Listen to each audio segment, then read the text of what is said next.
بسم اللہ الرحمن الرحیم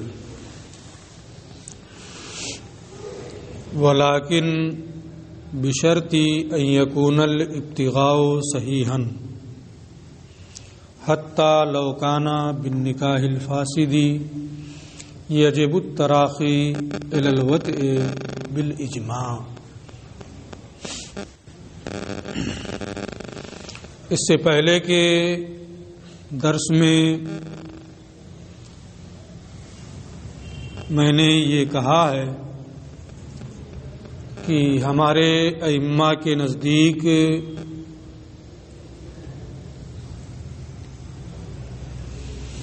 مفوضہ میں یعنی جس عورت کا نکاح اس کے ولی نے بغیر مہر کے کر دیا ہو،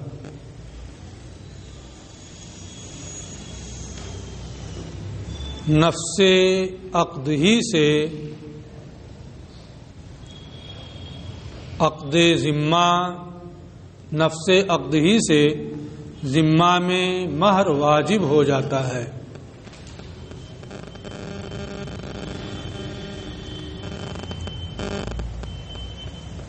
اگر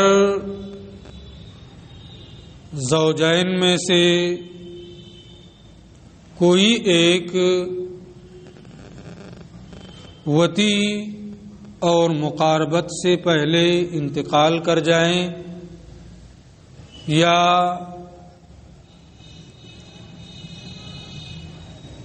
ان دونوں میں طلاق ہو جائے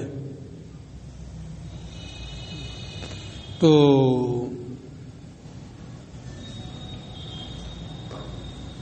ایسی صورت میں مہر کی ادائیگی واجب ہو جائے گی۔ تو ذمہ میں مہر نفس عقد ہی سے واجب ہو جاتا ہے۔ دلیل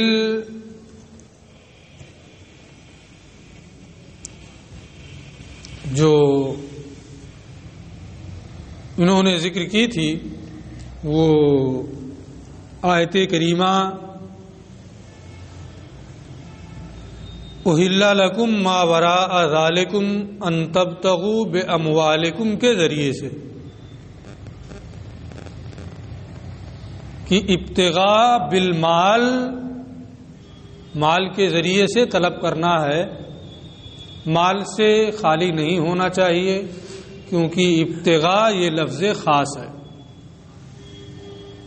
طلب کرنا، یا یہ کہ با یہ لفظ خاص ہے جو معنی معلوم یعنی الصاق کے لیے وضع کیا گیا ہے۔ تو مہر کا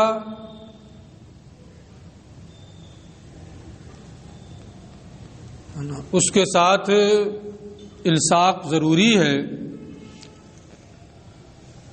خواہ ذکر میں ہو کہہ دے کہ مہر اتنا دیں گے، یا ذکر میں اگر نہیں ہے تو ذمہ میں تو وہ واجب ہونا چاہیے تاکہ ابتغاء بغیر مہر کے نہ ہو۔ یہ ساری تفصیلات اس سے پہلے کے درس میں آ چکی ہیں۔ یہاں سے یہ کہنا چاہتے ہیں کہ آپ کی گزشتہ توضیح سے یہ بات سمجھ میں آتی ہے کہ عورتوں کو طلب کرنا ابتغاء نساء جس طرح بھی ہو اسے مال سے ملصق ہونا چاہیے۔ اگر کسی نے معتدہ غیر سے نکاح کیا یا ایک بہن کے نکاح میں ہوتے ہوئے دوسری بہن سے نکاح کیا یا بغیر گواہوں کے نکاح کیا تو یہاں بھی ابتغاء کا معنی پایا جا رہا ہے کہ نہیں پایا جا رہا ہے؟ پایا جا رہا ہے۔ تو جب یہاں بھی ابتغاء ہے تو کیا ان صورتوں میں بھی یہ حکم ہوگا کہ نفس عقد ہی سے مہر ذمہ میں واجب ہو جائے۔ ہمارے علماء بھی یہ فرماتے ہیں کہ نکاح فاسد، مثلا جو صورتیں میں نے ذکر کی کہ معتدہ غیر سے نکاح کرنا، ایک بہن کے نکاح میں ہوتے ہوئے دوسری سے نکاح کرنا، یا بغیر گواہوں کے نکاح کرنا، اس میں نفس عقد سے ذمہ میں مہر واجب نہیں ہوتا ہے، بلکہ ہمارے ائمہ بھی یہی کہتے ہیں کہ وتی سے مہر ذمہ میں واجب ہوگا، بلکہ اگر خلوت بھی ہو جائے تو بھی مہر واجب نہیں ہوگا۔ نکاح فاسد میں خلوت صحیحہ خلوت فاسدہ کے حکم میں ہے، اس کو آپ قدوری میں پڑھ چکے ہیں۔ نکاح فاسد میں خلوت صحیحہ بغیر موانع کے خلوت ہو جائے، یہ خلوت فاسدہ کے حکم میں ہے، مہر نہیں واجب ہوگا۔ تو یہاں بھی تو ابتغاء نساء ہے، عقد بھی ہو رہا ہے، اور ذمہ میں نفس عقد سے مہر واجب نہیں ہو رہا ہے نا۔ تو یہ اسی کا یہاں سے جواب دے رہے ہیں کہ ولیکن بشرط، مہر کا نفس عقد سے ذمے میں واجب ہو جانا یہ اس شرط سے مشروط ہے کہ ابتغاء عورتوں کو طلب کرنا یہ صحیح ہو۔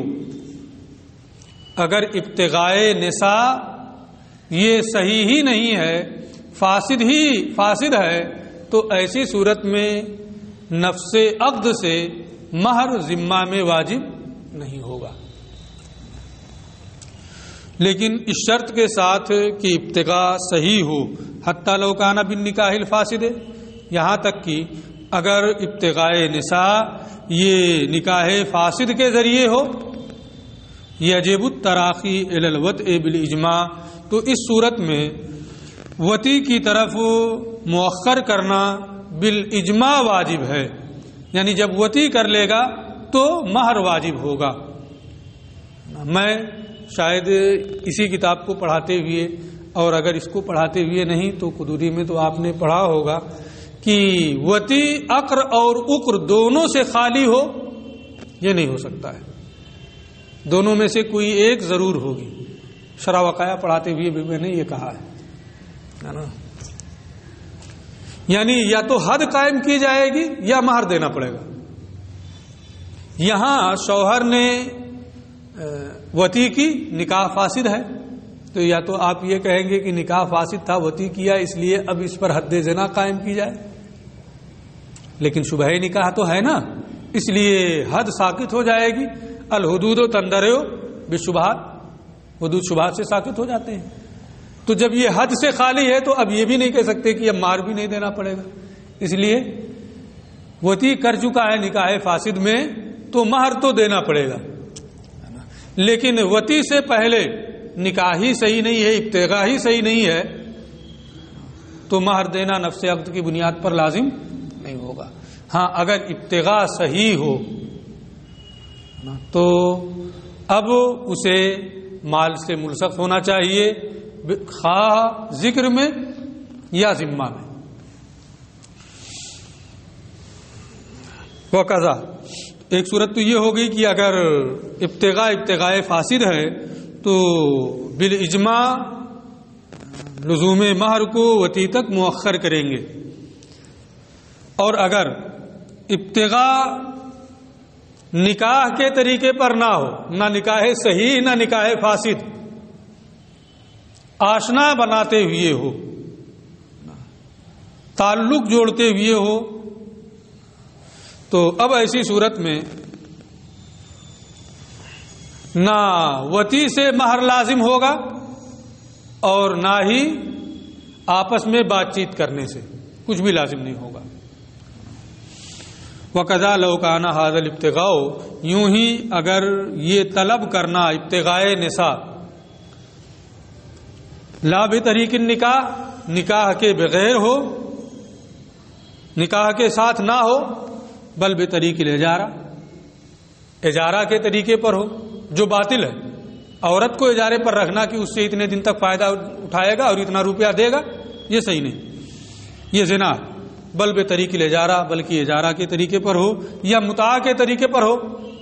1 مہینہ فائدہ اٹھائے گا 10,000 دے گا نا متاع، اور بے طریق زنا، یا کچھ نہیں دے گا زنا کے طریقے پر ہو نا. تو یہ ابتغاء نہ صحیح ہے اور نہ فاسد، کوئی صورت نہیں ہے نا، یہ سرے سے باطل ہے. لا یحل ذلک الفعل، تو یہ فعل سرے سے حلال ہی نہیں ہوگا. اور اگر کوئی ایسا شامت نفس کی بنیاد پر کر لیتا ہے لا یجب المال اصلاً، تو مال بالکل واجب نہیں ہوگا، کیونکہ مال جو واجب ہوتا ہے وہ ابتغاء صحیح کی بنیاد پر یا ابتغاء فاسد کی بنیاد پر جبکہ وتی ہو جائے. وَإِلَيْهِ يُشِيرُ قَوْلُهُ تَعَالَى، اور اسی کی جانب اللہ عز و جل کا یہ ارشاد اشارہ کر رہا ہے محسنین، کہ وہ عفت و پارسائی اختیار کرتے ہوئے ایسا کرے، غیر مصافحین، نہ کہ شناسائی بناتے ہوئے. تو اگر اجارہ یا متاع یا زنا کے طریقے پر وہ ابتغاء نساء ہے تو وہاں مال سرے سے واجب نہیں ہوگا. وفی هذا المقام، یہ ملا احمد جیون فرماتے ہیں کہ اس مقام میں کچھ اعتراضات بھی ہیں جو انتہائی دقیق ہیں، جنہیں میں نے تفسیرات احمدیہ میں تفصیل کے ساتھ بیان کر دیا ہے. مثلا ایک چیز انہوں نے وہاں یہ بیان کی ہے، میں ایک چیز بتا دے رہا ہوں کہ قرآن میں یہ فرمایا گیا احل لکم ما وراء ذالکم ان تبتغوا باموالکم، اور اس کے علاوہ جو آیتیں ہیں فنکحوا ما طاب لکم من النساء، وہاں مال کا ذکر ہے، دوسری آیات میں مال کا ذکر نہیں ہے. ایک جگہ مال کا ذکر ہے اور تو ان آیات پر کیوں نہیں عمل ہو رہا ہے؟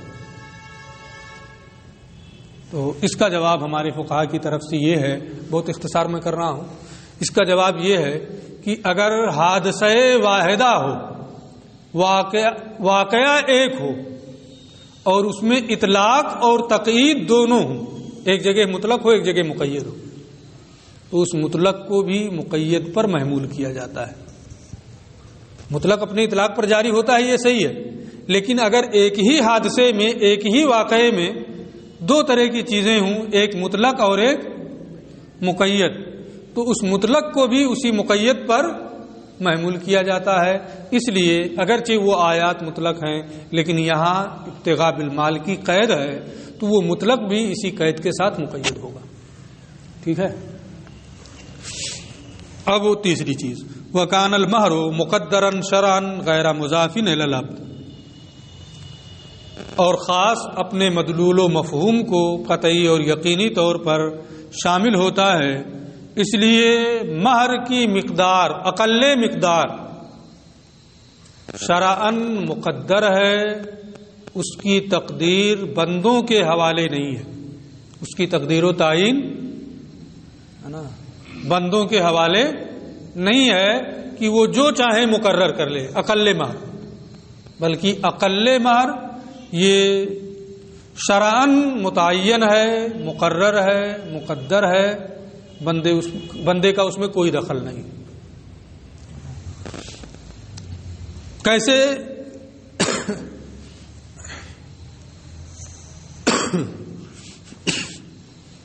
یہ اقل مہر شرعاً مقدر ہے، اس کی تفصیل عطف علی ما سبق، یہ بھی پہلے ہی کے جملے پر معطوف ہے جو صحا آیا تھا، اور تفریح ہے حکم خاص پر، یعنی لِأَجَلِ أَنَّ الْعَمَلَ بِالْخَاص سے واجب، خاص پر عمل کرنا واجب ہے، وَلَا يَحْتَمِلُ الْبَيَانَ، اور خاص یہ بیان تفسیر کا احتمال نہیں رکھتا ہے. کان المہر مقدرن من جانب الشارع، تو مہر کی اقل مقدار شارع علیہ السلام کی جانب سے مقرر اور متعین ہے، یہ اس کی تقدیر اور تعین بندوں کی جانب منسوب نہیں ہے۔ وہ بیان ہو، اس کی تفصیل یہ ہے، انا تقدیر المہر عند الشافعی مفوض الی رائی العباد و اختیاری۔ ہمارا اور ائمہ شوافع کا اس سلسلے میں اختلاف ہے۔ امام شافعی رحمۃ اللہ تعالی علیہ کے نزدیک مہر کی تقدیر و تعین یہ بندوں کی رائے اور ان کے اختیار کے حوالے ہے، بندوں کے حوالے ہے سیدھے سیدھے۔ مہر کی تقدیر و تعین یہ بندوں کے حوالے ہے۔ فَكُلُّ مَا يَصْلُحُ ثَمَنًا يَصْلُحُ مَهْرًا عِندَهُ، اور جو چیز ثمن بن سکتی ہے امام شافعی رحمۃ اللہ تعالی علیہ کے نزدیک وہ چیز مہر بھی بن سکتی ہے۔ یعنی نکاح یہ دوسرے عقود مالیہ کی طرح سے ہے۔ جس طریقے سے دوسرے عقود مالیہ ہیں، ہم یہ کتاب بیچ رہے ہیں تو جتنے میں بھی آپ سے بیچ دیں، 1 روپے میں، 10 روپے میں، 50 روپے میں، کوئی جبر ہے ہم پہ؟ کوئی جبر نہیں۔ جیسے یہ عقد مالی ہے کہ ہم یہ کتاب آپ سے بیچ رہے ہیں، جتنے میں بھی ہماری اور آپ کی رضامندی ہو جائے یہ بیع صحیح ہے، ایسے ہی امام شافعی رحمۃ اللہ تعالی علیہ کے نزدیک نکاح بھی عقد مالی ہے۔ اس لیے زوجین جتنے پر باہم رضامند ہو جائیں، جو چیز بیع میں ثمن بن سکتی ہے عقود مالیہ میں، وہ چیز نکاح میں مہر بن سکتی ہے نا۔ یہ کس کا مذہب ہے؟ امام شافعی کا۔ سمجھ گئے نا ان کا مذہب؟ فَكُلُّ مَا يَصْلُحُ ثَمَنًا، تو جو چیز ثمن بن سکتی ہے عقود مالیہ میں، وہ نکاح میں امام شافعی رحمۃ اللہ تعالی علیہ کے نزدیک مہر بھی بن سکتی ہے۔ وَعِندَنَا، ہمارے نزدیک، وَإِنْ كَانَ لَا يُقَدَّرُ فِي جَانِبِ الْأَكْثَرِ، مہر اگرچہ جانب اکثر میں مقدر و متعین نہیں ہے، زیادہ سے زیادہ مہر کتنا ہو یہ متعین نہیں ہے، مقرر نہیں ہے، مقدر نہیں، جتنا چاہیں رضامند ہو جائیں، 10,000 50,000 10 لاکھ 50 لاکھ، لیکن دینے کے لیے، صرف نام کے لیے نہیں ہے نا۔ تو جانب اکثر میں اس کی کوئی حد بندی نہیں ہے، شارع کی جانب سے کوئی تقدیر و تعین نہیں ہے، لاکن یقدر فی جانب العقل، لیکن جانب عقل میں وہ متعین ہے کہ کم سے کم کتنا ہونا چاہیے، اس سے کم مہر بنانا درست نہیں ہے۔ یہ کیا ہے؟ شارع کی جانب سے متعین ہے، جسے سمن بنا سکیں اسے مہر بھی بنا سکیں، ایسا نہیں ہے۔ 1 روپے کو بھی آپ سمن بنا سکتے ہیں لیکن مہر نہیں بنا سکتے، ہے نا۔ اختلاف ہو گیا کہ نہیں ہو گیا؟ تو اب جانب عقل میں مقدر و متعین ہے، وہ ہے کتنا ہے نا، پہلے یہ اسی کو واضح کر دے رہے ہیں، وہ ہوا اللہ یکون، اور وہ یہ ہے کہ 10 درہم سے کم نہ ہو، یعنی اقل مقدار ہے نا 10 درہم ہے۔ 10 درہم کا وزن کتنا ہوتا ہے؟ قدوری پڑھاتے ہوئے لوگوں نے آپ کو بتایا ہوگا، ہم نے بھی بتایا ہوگا کہیں، کم از کم ہے نا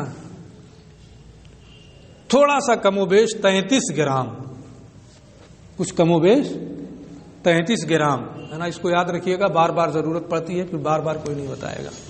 تھوڑا سا کم رہتا ہے نا، 32 گرام اور کچھ ملی گرام ہوتا ہے، وہ یاد نہیں ہے 675 ہے یا کتنا، تو 33 مان لیتے ہیں ہے نا، اتنے سے کوئی فرق نہیں پڑتا۔ وہ اللہ یکونا، اور وہ یہ ہے کہ 10 درہم سے کم نہ ہو۔ دلیل کیا ہے؟ عملاً بقولہ تعالی، عمل کرتے ہوئے اللہ کے اس ارشاد پر، قد علمنا ما فرغنا علیہم فی ازواجہم وما ملکت ایمانہم، ہماری دلیل یہی ہے، ہم نے جان لیا جو ہم نے شوہروں کے ذمہ ان کی عورتوں کے بارے میں مقرر کیا، وہ ہم نے جان لیا، اور اسے جو ہم نے مالکوں پر ان کی بادیوں کے بارے میں واجب کیا وہ جان لیا۔ وما ملکت ایمانہم۔ اب یہ اس کی تھوڑی سی وضاحت کر رہے ہیں۔ اے قد علمنا، یعنی ہم نے جان لیا، ما قدرنا علیہم، جو ہم نے شوہروں پر مقرر کیا، جو ہم نے شوہروں پر متعین کیا، مقدر کیا، فی حق ازواجہم،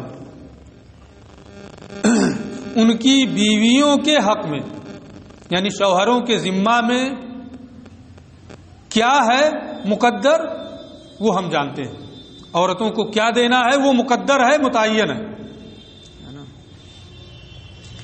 وہ هو المہر، اور وہ کیا ہے؟ مہر ہے۔ قد علمنا، ہم نے جان لیا جو ہم نے مقدر کیا ان کی بیویوں، شوہروں پر ان کی بیویوں کے حق میں، وہ هو المہر، اور وہ کیا ہے؟ مہر ہے۔ اب یہ کہتے ہیں فالفرض، یہاں جو ہے قد علمنا ما فرضنا میں فرض، یہ لفظ خاص ہے، اس میں اس کا معنی حقیقت عرفیہ کے طور پر فرضنا کا معنی کیا ہوتا ہے؟ مقدر کرنا، مقرر کرنا۔ میں لغوی معنی نہیں بتا رہا ہوں، عرفی معنی کیا ہے اس کا؟ عرف شرع میں فرضنا کا معنی عرف شرع میں کیا ہے؟ مقرر کرنا، مقدر کرنا۔ آپ سنتے رہتے ہوں گے، ابھی پڑھے تو نہیں ہے لیکن پڑھے بھی ہیں، ہے نا؟ فرائض کا بیان قدوری میں پڑھیں تھوڑا سا۔ فرائض یہ فریضۃ کی جمع ہے، اصحاب فرائض جن کا حصہ مقدر و متعین ہے شریعت میں۔ فرض کا معنی کیا ہوا؟ مقرر، ہے نا؟ اور وہ بھی پڑھے ہوں گے نفقہ وغیرہ کے بارے میں، فرض القاضی، قاضی نے نفقہ مقرر کر دیا، متعین کر دیا، ہے نا؟ تو عرف شرع میں فرض کا معنی کیا ہوتا ہے؟ مقرر کرنا، مقدر کرنا۔ تو اب آیت کریمہ جو ہے قد علمنا ما فرضنا، اس کا معنی کیا ہوا؟ ہم نے جان لیا جو ہم نے مقرر و متعین کیا ہے، یعنی مقرر ہے، متعین ہے نا؟ وہ کیا ہے اس سلسلے میں آیت مجمل ہے۔ جیسے نماز پڑھو، نماز فرض ہے، کتنی پڑھنی ہے، کیسے پڑھنی ہے، اس میں اجمال ہے، رسول نے اس کو بیان کیا۔ ایسے ہی ہم نے جان لیا جو ہم نے مقدر کیا، تقدیر ہے اس کا مطلب، ہے نا؟ تعین ہے اللہ کی جانب سے، شارع کی جانب سے، مہر مقدر ہے۔ اب وہ کتنا ہے اس کو رسول کریم صلی اللہ علیہ وسلم نے بیان کر دیا کہ 10 درہم، ہے نا؟ اس سے کم نہیں ہو سکتا ہے نا؟ یہ ہماری دلیل ہے، یہی قوی دلیل ہے نا؟ باقی دلیلیں بھی آ رہی ہیں، ہم ان کو جیسے انہوں نے سرسری طور پہ ذکر کیا ہے انہی کے طور پہ ہم اس کو بھی ذکر کر دیں گے، چونکہ وہ مخدوش ہیں، اس لیے بہت تفصیل اس میں کرنے کی ضرورت نہیں ہے۔ تو اب یہ ذکر فرض و لفظ خاص، سنیے آیت کریمہ میں فرض کا لفظ یہ خاص ہے، وضع لمانت تقدیر، یہ تقدیر و تعین کے معنی کے لیے متعین وضع کیا گیا ہے، لیکن یہ کس اعتبار سے؟ عرف شرع کے اعتبار سے، لغوی اعتبار سے اس معنی میں نہیں ہوتا ہے، اس کا بیان نیچے آئے گا۔ ایک دوسری چیز یہ بتا رہے ہیں، وہ کذالک ضمیر المتکلم خاص، فرضنا میں جو ضمیر متکلم ہے نا، کہتے ہیں وہ لفظ خاص ہے نا؟ ضمیر متکلم کیا ہے؟ لفظ خاص ہے۔ علامہ قالو، جیسا کہ علماء نے بیان کیا ہے نا؟ تو فخر الاسلام بزدوی نے یہ کہا ہے کہ قد علمنا ما فرضنا میں ضمیر جو ہے یہ خاص ہے۔ ضمیر میں تو مذکر مؤنث سب کو عام ہے، پھر یہ خاص کیسے ہو گیا؟ تو اس کے بارے میں انہوں نے یہ وضاحت کی ہے کہ اگرچہ وہ سب کو مشترک ہوتا ہے، لیکن صرف ذات متکلم پر اس کی دلالت ہوتی ہے، غیر متکلم پر ضمیر متکلم کی دلالت نہیں ہوتی، اس لیے ذات متکلم پر صیغہ متکلم کے دلالت کرنے کی وجہ سے وہ اس کی ذات کے اعتبار سے کیا ہے؟ خاص ہے نا۔ تو چونکہ اس میں یہ سارے اعتراضات و جواب تھے، اس لیے انہوں نے یہ کہہ دیا کہ اسی طریقے سے بعض لوگوں نے یہ کہا کہ ضمیر متکلم خاص ہے، علامہ قالو، جیسا کہ لوگوں نے کہا ہے نا، میں کہہ رہا ہوں یہ نہیں کہہ رہے ہیں، لوگوں نے کہا ہے نا، اس لیے ذکر کر دے رہے ہیں۔ اور ایک چیز اور وقضا، اسی طریقے سے بعض علماء نے جیسے صاحب توضیح نے یہ کہا ہے الاسناد خاص، یہاں جو اسناد ہے فرض کی ضمیر متکلم کی طرف ہے نا، اسناد، یہ اسناد خاص ہے، یہ اسناد جب ہوتی ہے فاعل کی فعل کی فاعل کی طرف جب اسناد ہوتی ہے، ضربا زید، زید نے مارا، فعل کی اسناد فاعل کی طرف ہے، اس کا مطلب کیا ہوتا ہے کہ فعل فاعل سے صادر ہوا ہے، یہی تو مطلب ہوتا ہے۔ ضربا زید کا کیا مطلب ہوا؟ زید نے مارا ہے نا، یعنی فعل زید سے صادر ہوا، یہ حقیقت ہے اس معنی میں۔ تو صاحب توضیح نے یہ کہا ہے کہ یہاں جو اسناد ہے فرضنا میں، یہ اسناد خاص ہے، یعنی فرض، تقدیر، تعین یہ اللہ عز و جل کی جانب سے ہے، فرضنا جیسے ضربنا میں ہے، ضربا زیدن میں ہے، ایسے ہی یہاں بھی فرضنا کہ اللہ کی جانب سے تقدیر و تعین ہے، اس اسناد کی وجہ سے یہ اسناد خاص ہے، اور اسناد کی وجہ سے تقدیر و تعین۔ بات تو ان کی بڑی قوی لگ رہی ہے بظاہر، ہے نا، لیکن بار بار آپ پڑھتے ہوئے آ رہے ہیں کہ خاص یہ الفاظ کی بحث ہے، معنی کی بحث نہیں ہے نا۔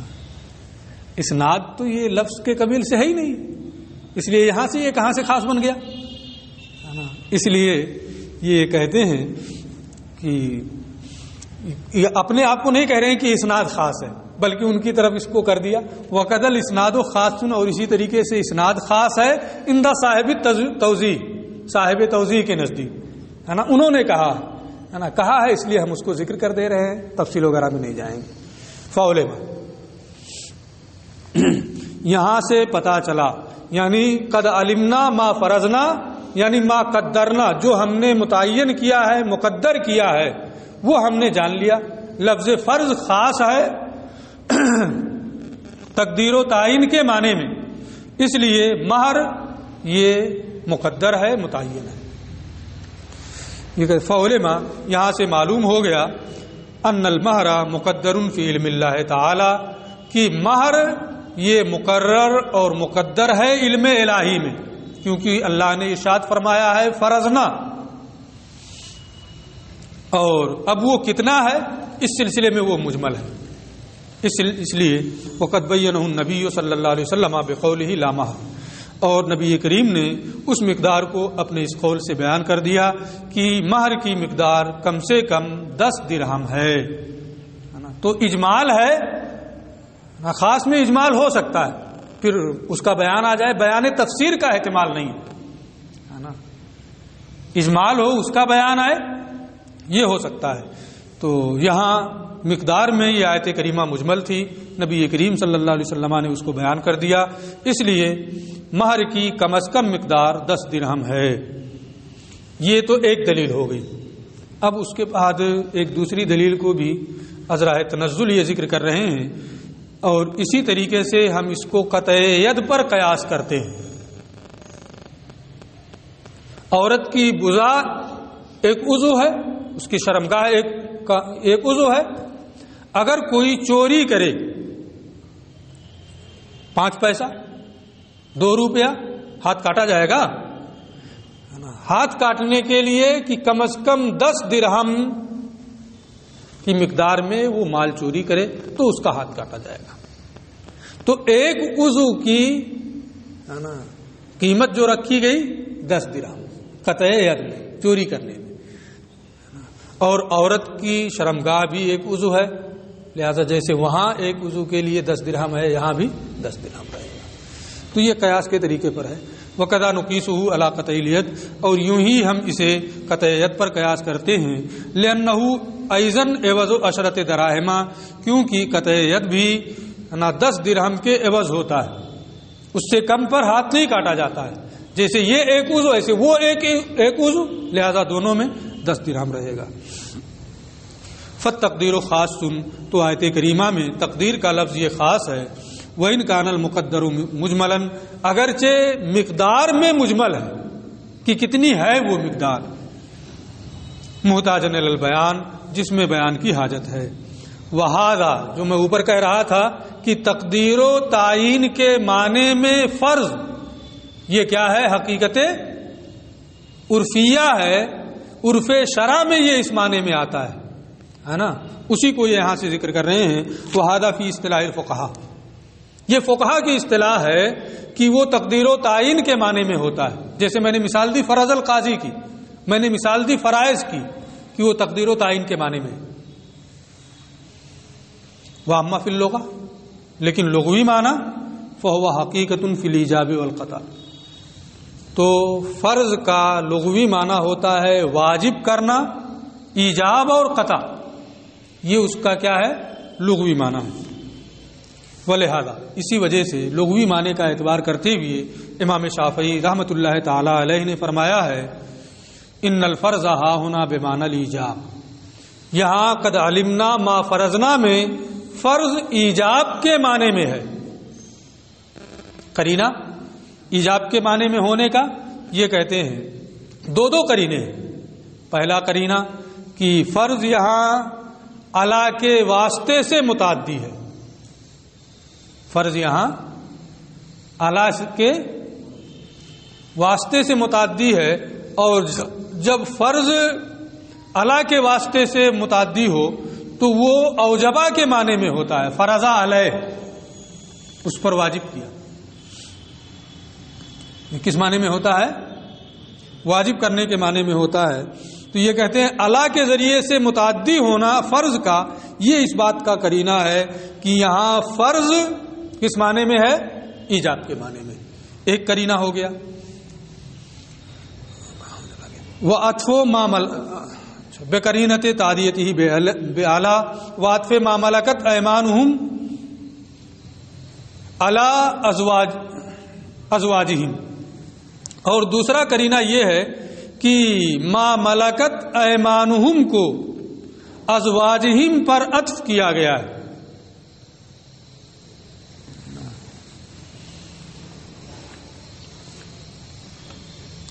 یہ عطف کیسے قرینہ بن رہا ہے؟ تو اس کے بارے میں یہ ہے کہ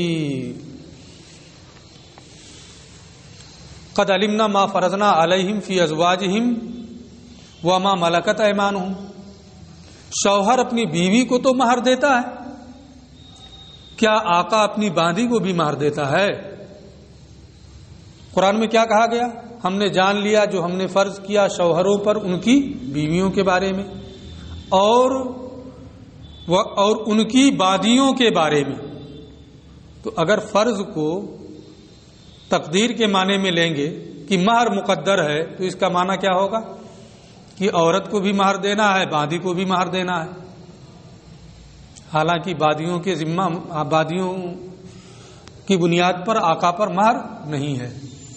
اس لیے یہاں فرض کا معنی ایسا لیا جائے گا جو آقا اور باندی دونوں پر واجب ہو سکے. اس لیے امام شافعی فرماتے ہیں کہ یہاں فرض ایجاب کے معنی میں ہے، یعنی ہم نے جان لیا جو فرض کیا ان لوگوں پر بیوی اور باندی کے حق میں، اور وہ کیا ہے؟ نفقہ اور کسوہ، خرچہ دینا، کپڑا دینا. آقا بھی اپنی باندی کو نفقہ اور کسوہ دے گا، شوہر بھی اپنی عورت کو نفقہ اور کسوہ دے گا. اس لیے ما ملکت ایمانہم کا ازواجہم پر عطف یہ اس بات کا تقاضا کر رہا ہے کہ یہاں مہر مراد نہیں ہے بلکہ نفقہ اور کسوہ ہے اور فرض ایجاب کے معنی میں. ٹھیک ہے، یہ امام شافعی کا قول ہے. نیچے اپنا جواب آ رہا ہے. لأن المہر، کیوں یہ عطف اس بات کا تقاضا کر رہا ہے کہ یہ ایجاب کے معنی میں ہے؟ لأن المہر لا يقدر فی حق ما ملکت ایمانہم، اس لیے کہ باندیوں کے حق میں مہر مقدر نہیں ہے. فیکون المراد به النفقہ والکسوہ، لہذا اس سے مراد کیا ہوگا؟ نفقہ اور کسوہ ہوگا جو دونوں پر ہو سکے. وہو واجب فی حق الازواج، اور نفقہ اور کسوہ یہ بیویوں کے حق میں بھی واجب ہے اور باندیوں کے حق میں بھی واجب ہے. قلنا، ہم اس کا جواب دیں گے، تعدیتہ بأعلی، اعلی کے ذریعے سے فرض کا متعدی ہونا یہ ایجاب کے معنی کو متضمن ہونے کی وجہ سے. تضمین کہتے ہیں کہ کوئی لفظ ذکر کرنا کسی صلہ کے ساتھ کہ دوسرے لفظ کا معنی اور اس کا حکم اس لفظ کو دیا جا سکے، دوسرے لفظ کا معنی اور حکم اس لفظ کو دیا جا سکے. جیسے قرآن شریف میں آپ پڑھتے ہوئے ہیں کہ لفظ جو آیا ہے صیام میں، احل لکم لیلۃ الصیام، اور آگے آیت کریمہ پڑھو نا، الرفث الی نسائکم، ہے نا، احل لکم لیلۃ الصیام.